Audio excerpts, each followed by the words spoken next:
All right, meals with Mija, as requested by my brother. We're making Fiesta potatoes. First thing you're gonna need is one of these little doohickeys. It holds open the bag for you. And then you're gonna cut all the potatoes into bite-size-ish pieces. This is ground turkey that we've had defrosting all day. That needs to be cooked up. So I'm gonna put that into the pan. Gross. Now I gotta wash my hands.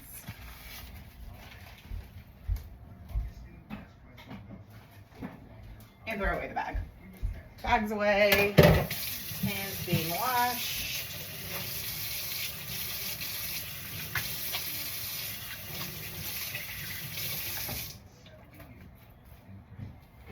And dried. And then other thing we're making is cheese sauce to go over the top. So there's spicy nacho cheese, my preference. But if you don't like spicy, obviously just get the regular one. And then I always mix it with a couple tablespoons of milk and a couple generous handfuls of regular cheese, shredded cheese. We currently have Fiesta blend, so that's what we will be using. And I'm gonna cut up the potatoes, so give me a second. I decided you should probably see how many potatoes there are. So there's the potatoes. This is just for 2 of us, but I like leftovers. And then what I typically do, cut it in half once, and then cut it in half the long ways, and then bite-sized pieces. They end up being about that big, so they're tiny. And they all go into the bag. Now for real, I'll be back. All right, potatoes are all cut and in here. Now we're gonna add avocado oil with my handy dandy little sprayer slash, I don't know, thingamajig. I just kind of pour with my heart. I don't measure. And then we fill it with all of the delicious seasonings. So there's always going to be some Slap Your Mama, because my husband likes spice. And then we're always going to put in some, of course I can't find anything in here right now. There it is. Kinder's Taco Blend. This is, again, I pour with my heart.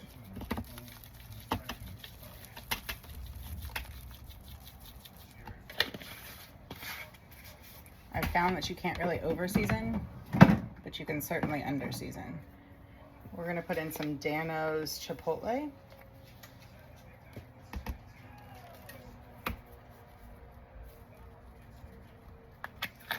All right.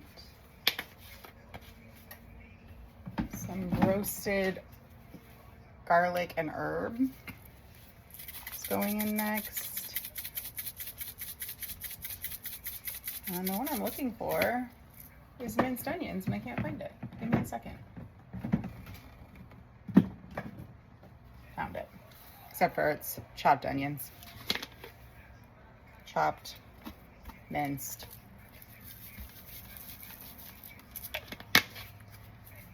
And then once it's all in there, we'll take it off the green thing, which is pretty easy. You just slide it out.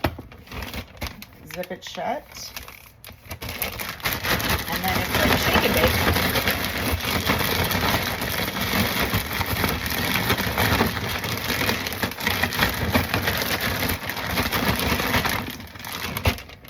And then once it's all in there, I pour it out onto a sheet pan.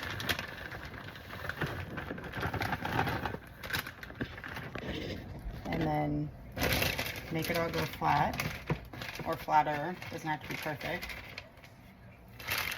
And then I preheated my oven to 350. It is ready, so I'm gonna put this in.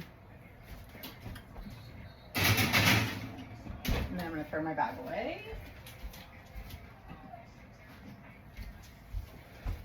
Definitely something I learned from my mom. Clean as you go, so you don't have as much to do at the end. So this goes away.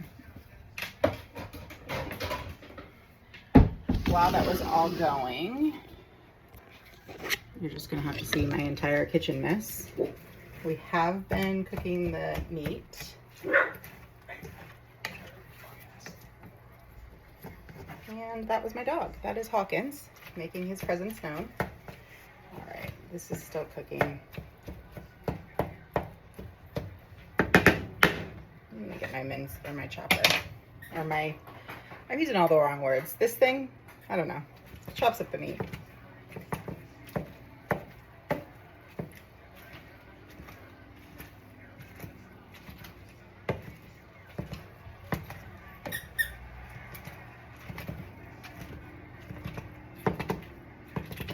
And you're just looking for the meat to be cooked. So no pink, more brown than gray.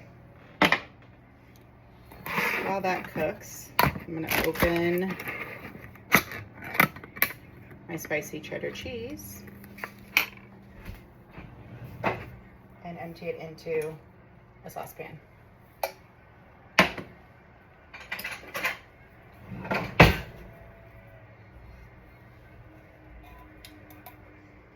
I like to get all the goodness out.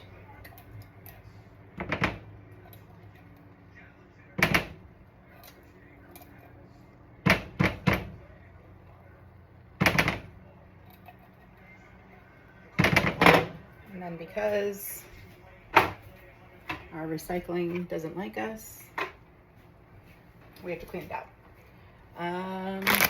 Like I said, cheese, I scoop with my heart. I do not measure, but I usually do 2 pretty good handfuls. 1, 2.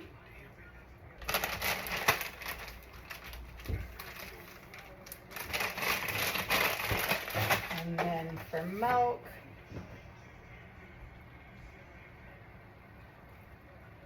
roughly 2 tablespoons. And these can both go back in the refrigerator.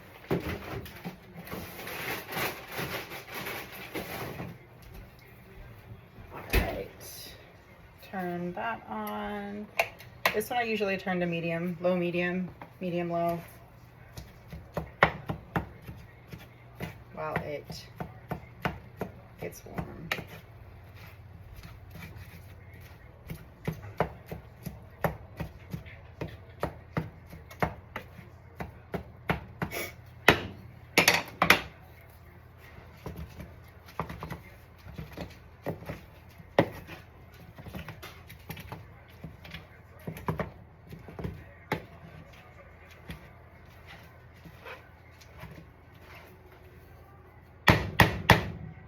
We always get our meat at Costco, and then we divvy it up into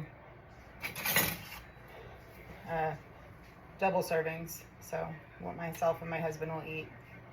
Try to leave room for a little bit of leftovers, but not super high priority.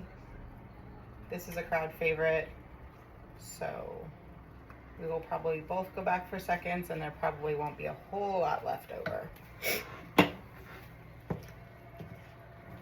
I'm gonna turn the meat up a little bit. It's taking too long to cook.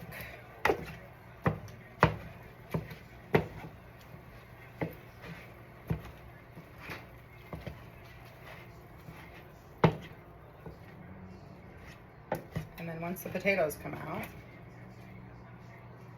it's potatoes down, then however much meat you want to put on, and then the cheese goes on top. Fairly positive my husband likes to eat this with crushed up chips, but I could be remembering that incorrectly.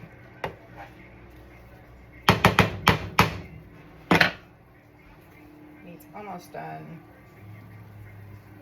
And the cheese. Sorry, it was like Blair Witch Project there. Cheese is starting to melt.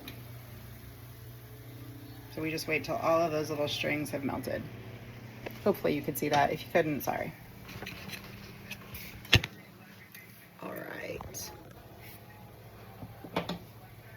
So again, finishing up the meat. And then once it's finished, use paper towel to get all of the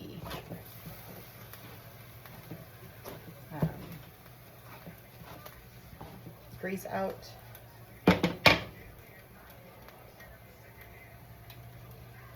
And then taco seasoning goes in next with a little bit of water. So I'm gonna pause you for a second because I also just made a mess I have to clean up. All right, mess is cleaned up. Little trick I learned, probably from watching Instagram. Paper towel, tongs, and then you just kind of go around to get all of that grease up and out. You can do this with beef too, but I'm not a huge beef fan, so we do ground turkey in our house. And then you just walk it over to the trash can. Now you don't burn yourself.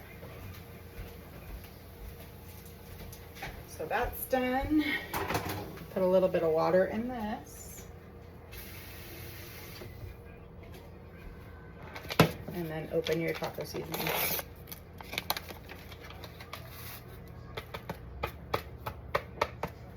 All right, and then this goes into the trash.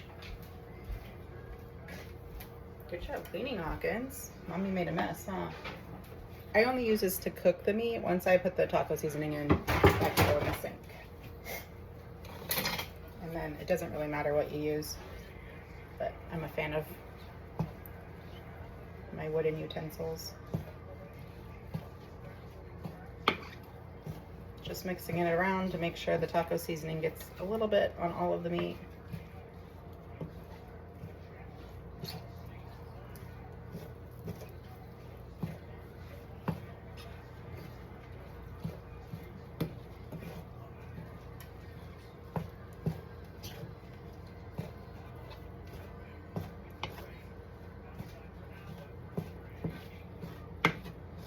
If you put in too much liquid, you can let this sit on the heat for a little bit. It'll burn off all the extra liquid. But if you like it kind of soupy, then you can leave it as is. I just try to make sure that there's color on all of the taco meat, which there is. I'm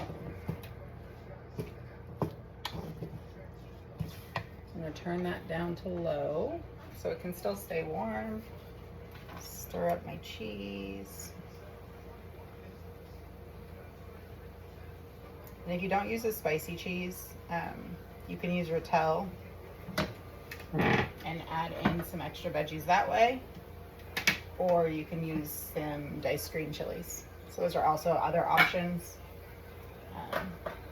I decided against both today because in the spicy cheese, it does have peppers in it. So there's a little bit of veggies that way.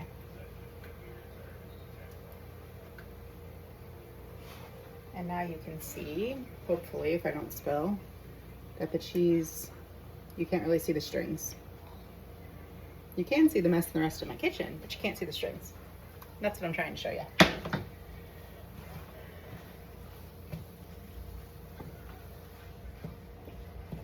All right, move both the meat, turn the burner off, and the cheese to the back.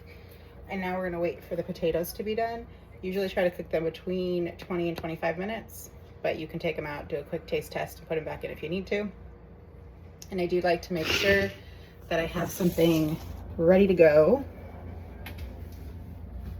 for when I take it out. I got this cool little thing. Looks like a tree, but it's actually to put my pan on when I take it out of the oven. So that is all ready to go, and then I will get an oven mitt, so that is also ready. And now I'm just gonna wait for my potatoes to finish, and then I'll come back and show you the final product. All right, I'm back. Taking out the potatoes.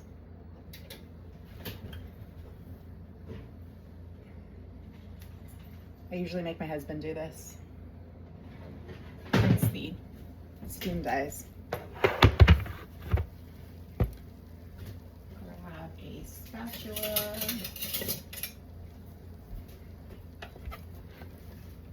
I'm gonna just flip it around a little bit.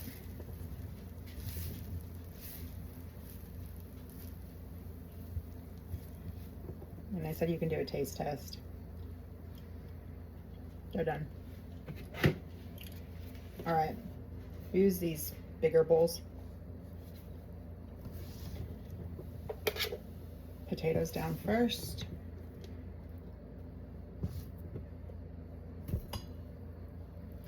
Roughly. And then meat is next.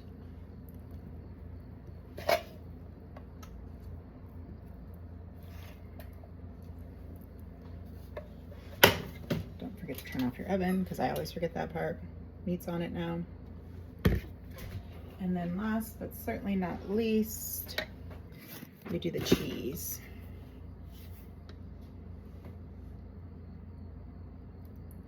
And I just put the cheese, drizzle it kind of all over the top.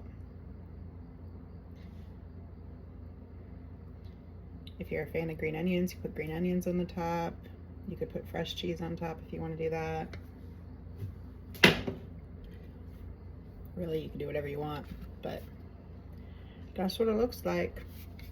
I'm not going to film myself tasting it. I know most people do that with cooking videos. I think it's weird, so I'm not going to. But I promise it's a 10 out of 10. This is a repeat at least twice a month in our house. So I hope you enjoy. Bye.